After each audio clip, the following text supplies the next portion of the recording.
Hi, welcome to the channel. In this video, we will introduce a bold idea to address housing shortage. It is no secret that we are facing a severe housing crisis. In the US, we have a huge threshold with local control. Each city designing its own housing policies often leads to exclusionary zoning, slowing down housing supply. So, tackling the shortage effectively needs policies from the regional level. And that is exactly what California is doing. SB 50, accessory dwelling units, SB 9, SB 10, these are great progress. And today, we would like to introduce a more comprehensive solution called Grand Boulevard. The strategy is proposed by a famous planning expert, Peter Kelso, who also created the term TOD, Transit-Oriented Development, in the 90s. Let's hear what he says. So we've been studying what form infill and higher density housing can take in America, and we've evolved towards this idea of grand boulevards.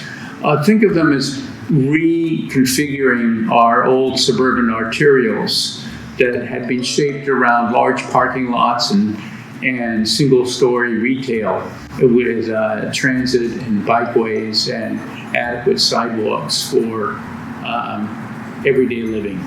So, housing over shops. This strategy sounds simple and old-fashioned, and many of you have known that. But the value of this Grand Boulevard study lies in its quantitative analysis, giving data to shape a rough concept, which you may not be aware of before. So, stay tuned. First and foremost, land availability. The Grand Boulevard study carefully looked at El Camino Real, a 43-mile stretch of arterial in the heart of Silicon Valley, and identified 3,300 acres of land for redevelopment. All this land are strip commercial, none of it are existing residential. This strip alone can add to 250,000 units, which can be surgically inserted through the heart of Silicon Valley, without disrupting historic and stable communities. This is a closer look at El Camino.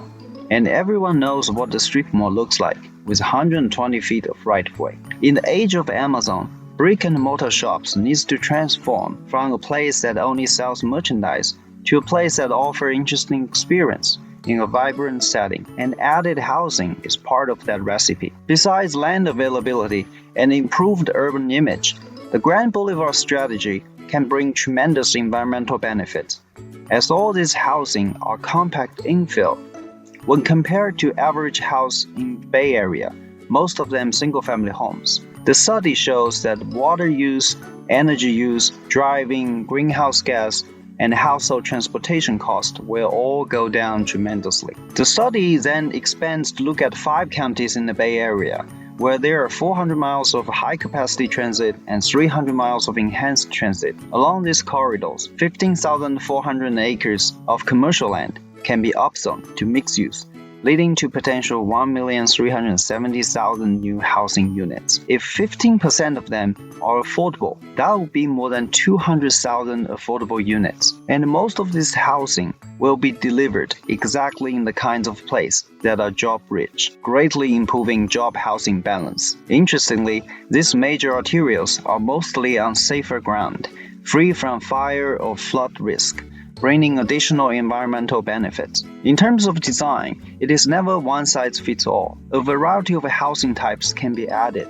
that would respond to the context, from live-work townhome to 3-story walk-ups to 5-story with podiums. In order to address the fiscal impact, Grand Boulevard strategy calls for bringing back TIF, tax increment financing. Based on third-party economic analysis, the bond capacity at a full built-out can reach $34 billion.